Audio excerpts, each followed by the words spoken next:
নমস্কার, নন্দিনীর স্বাদ কাহনে আমি নন্দিনী আপনাদের সবাইকে স্বাগত জানাই। আশা করছি যে যেখান থেকে আমার ভিডিওটি দেখছেন সবাই সুস্থ এবং ভালো আছেন। আমরাও ভালো আছি। সকালে ঘুম থেকে উঠে স্নান করে ঠাকুর পুজো দেওয়া হয়ে গেছে। এখন ব্যালকনির এই গাছগুলোতে জল দিয়ে দিচ্ছি। এরপরে গাছে জল দিলে ট্যাঙ্কির জল গরম হয়ে যাবে, সেটা আর গাছে দেওয়া যায় না।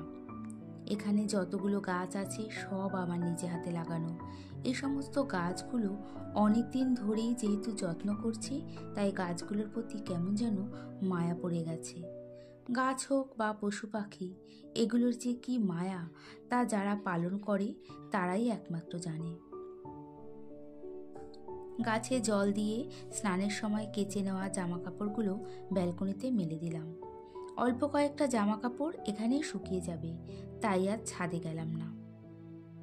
তারপরে রাতে ভিজিয়ে রাখা ডিটক্স ওয়াটারটা ফুটিয়ে নিচ্ছি, সাথে ডিম দুটো সিদ্ধ বসিয়ে দিলাম, যেটা আমি আর মেয়ে সকালে টিফিনে খাবো। আর চালটাও ধুয়ে ভিজিয়ে রাখছি। ভাতটা পরে করে নেব, সকালে ভাত খাওয়ার তো সেরকম কেউ নেই, তাই চালটা অনেকক্ষণ ভিজিয়ে রাখবো, তাহলে ভাতটাও ঝরঝরে হবে আর টাইমটাও অনেকটা কম লাগবে। এতে গ্যাস বা ইলেকট্রিক খরচটাও অনেকটাই কমে যাবে। আমরা হাউসওয়াইফরা সংসারে তো সেরকম কিছু ইনভেস্ট করতে পারি না, এইভাবে বিভিন্ন আরও অনেক দিকে সাশ্রয় করেই হাজব্যান্ডের কিছু একটু হেল্প করে থাকি। জানি খুব একটা এতে সুবিধা হয় না, তাও যতটা করা সম্ভব হয়। ইতিমধ্যে মেয়েও ঘুম থেকে উঠে গেছে, তাই আগে এই ঘরের বিছানাটা ক্লিন করে নেব। বিছানাটা ভালো করে ঝেড়ে পরিষ্কার পরিপাটি করে রাখলাম। বিছানাটা যদি পরিষ্কার পরিচ্ছন্ন থাকে তাহলে কিন্তু ঘরের লুকটা অনেকটাই বদলে যায়। বিছানাটা ক্লিন করে এই ঘরের ডাস্টিংটা আগে করে নিচ্ছি। আমার মতো যারা হাউসওয়াইফ তাদের রেগুলার ঘরের কাজকর্মগুলো মোটামুটি একই রকম থাকে। অনেক সময় এই কাজগুলো করতে অনেকে একটু বোর হয়ে যায়, কিন্তু যদি সংসারটাকে ভালোবেসে কাজগুলো করা যায় তাহলে দেখবেন এই সাধারণ কাজের মধ্যেও একটা ভালো লাগা খুঁজে পাওয়া যায়। আর এই প্রচণ্ড গরমের মধ্যে আমি ভোরবেলা উঠে ঝটপট করে কাজগুলো কমপ্লিট করে নেওয়ার চেষ্টা করছি। এতে কাজের এনার্জিটাও ভালো থাকে, আর যত বেলা বাড়ে আমি দেখেছি যে কাজের এনার্জিটা অনেকটাই কমতে থাকে। এই তো অনেকটাই ডাস্টিং হয়ে গেছে। আর এতক্ষণ যদি ভিডিওটি দেখে থাকেন আর যদি কোথাও একটুও ভালো লেগে থাকে তাহলে একটা ছোট্ট লাইক দিয়ে চ্যানেলটি সাবস্ক্রাইব করে নিতে পারেন। আর কাজটি যদি আপনি অলরেডি করে থাকেন তাহলে আপনাকে অনেক ধন্যবাদ। ড্রেসিং টেবিলটা ভালো করে মুছে পরিষ্কার করে নিয়ে ডাইনিং রুমটা ক্লিন করে নেব।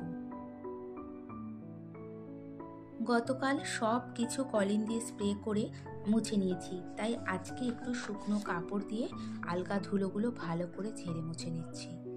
আমার ঘরে বেশিরভাগ জিনিস যেহেতু একটু লাইট কালারের, তাই এগুলো প্রতিদিন ডাস্টিং আমাকে করতেই হয়। এই ফ্রিজটা দিনের মধ্যে অনেকবার খোলা হয়, রান্না করতে করতেও যে খোলা হয়, তাই ভালো করে মুছে নিচ্ছি। সুইচ বোর্ডগুলো হোয়াইট কালারের, এগুলো তো কদিন পর পর ভালো করে মুছে নিতেই হয়। হোয়াইট কালার বা যে কোনো লাইট কালারের জিনিস ব্যবহার করতে এবং দেখতে খুবই ভালো লাগে, কিন্তু এগুলো পরিষ্কার করতে অনেকটা এফোর্ট দিতে হয়।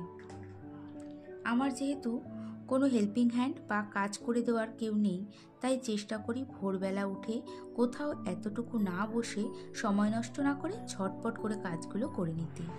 সকালের দিকে চেষ্টা করি ফোনটাও না দেখার। একবার ফোন দেখা শুরু করলে 5 মিনিটের জায়গায় দেখা যায় কি সেটা 30 থেকে 40 মিনিট হয়ে যায়।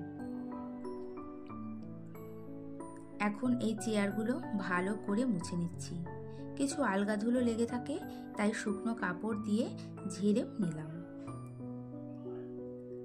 আমাদের প্রতিদিনের এই সংসারের কাজকর্ম কখনো একরকম হয় না। আমরা আমাদের সুবিধা অনুযায়ী এই সংসারের কাজ আগে পরে করে থাকি। আমার এই সংসারের কাজ যেহেতু আমি একা করে থাকি, তাই সময় সুযোগ বুঝে ঘরের প্রতিটা জিনিস পরিষ্কার পরিপাটি করে গুছিয়ে রাখার চেষ্টা করি। ঘরের সব কিছু ডাস্টিং করে ঘরগুলো ভালো করে ঝাড় দিয়ে নিচ্ছি। 3টে ঘর, রান্নাঘর, ব্যালকনি, ডাইনিং ঝাড় দিতে গিয়ে আমার অনেকটাই সময় লেগে যায়। ঘরের ডাস্টিংটা করে নিয়ে যা যা রান্না করব সব সবজিগুলো কেটে ধুয়ে রেডি করে রেখেছি। ঘর মোছা হয়ে গেলে সেগুলো ঝটপট করে রান্না করতে বসিয়ে দেব।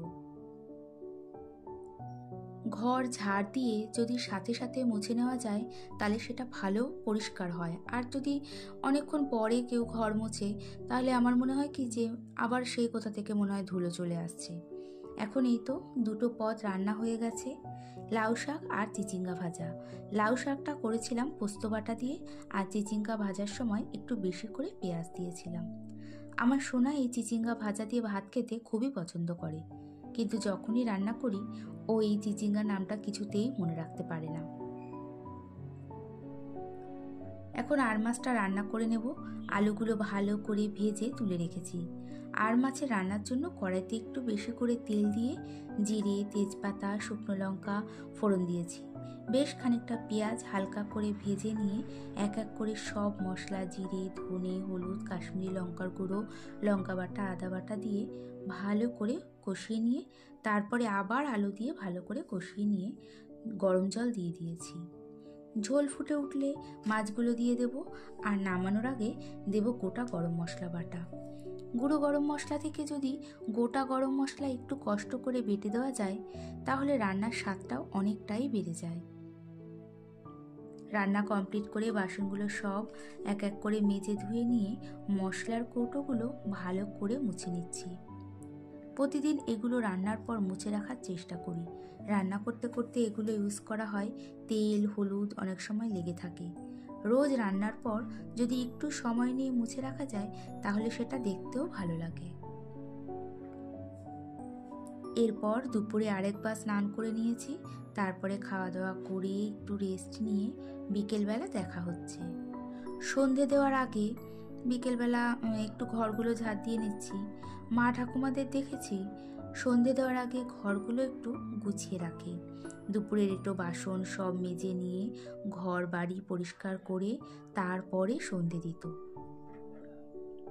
তবে আজকে অবশ্য আমি সন্ধে দিইনি, আমার মেয়ে সন্ধে দিয়ে দিয়েছে। ইতিমধ্যে সন্ধেবেলা চাটাও মেয়ে আর আমি খেয়ে চায়ের বাসনগুলো ধুয়ে নিয়েছি। তারপরে শুকনো জামা কাপড়গুলো ভাঁজ করে রেখে দিয়েছি। রাতে মেয়ে রুটি খাবে, তাই আটা মেখে 2টো রুটি করে রাখছি। মেয়েকে খেতে দিয়ে গ্যাসটা ভালো করে মুছে নেব। রুটি 2টো করি আর 10টা রুটি করলে গ্যাস ওভেন আর কাউন্টার টপটা পুরো আটার গুঁড়োতে ভরে যায়। আর এগুলো ভালো করে মুছে পরিষ্কার করে না রাখলে এর থেকেই দেখি যে আরশোলার উপদ্রব হয়, আর দেখতে তো একদমই ভালো লাগে না। কারণ কাজটা আমাকে এখন হোক বা সকালে করতে তো হবেই। এখন কিছু বাসন ধুয়ে নিচ্ছি, একটা রুটি হোক বা 5টা। রুটি বেলনি, চাকি, তাওয়া এগুলো আমি সব সময় ধুয়ে রাখার চেষ্টা করি, যাতে আরশোলাকে কোনোভাবেই আসতে দেওয়া যাবে না। এই তো বাসনগুলো ধুয়ে নিয়ে তারপরে জল ঝরলে সেগুলো ভালো করে মুছে রেখে দেব। আর যেই ডাস্টারটা পেতে আমি রুটি করেছি সেটাও ভালো করে ধুয়ে নেব। আজকে ভিডিওটি এখানেই শেষ করছি। আবারও দেখা হবে। এতক্ষণ আমার পাশে থাকার জন্য ধন্যবাদ।